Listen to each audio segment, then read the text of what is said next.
এটা কিসের jelly? Rosella. হে হে, কে করে দিছিল? খালামণি করে দিছিল।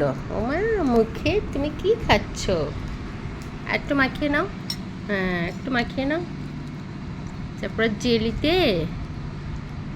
রুটিটাকে একটু টোস্ট করে, খুবই হালকা পরিমাণ টোস্টারে দিয়ে একটু, মানে গরম থাকবে আর একটু ক্রিপসি টাইপের হবে, তার মধ্যে এরকম এই জেলিটা মাখিয়ে। এটা কিন্তু হোমমেড জেলি।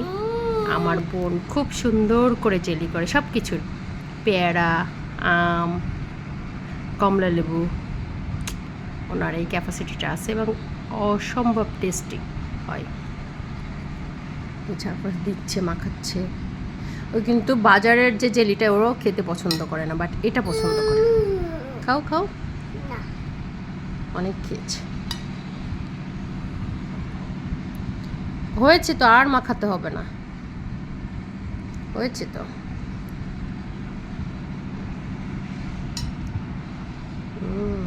মজা, ইয়াম্মি ইয়াম্মি, মজা।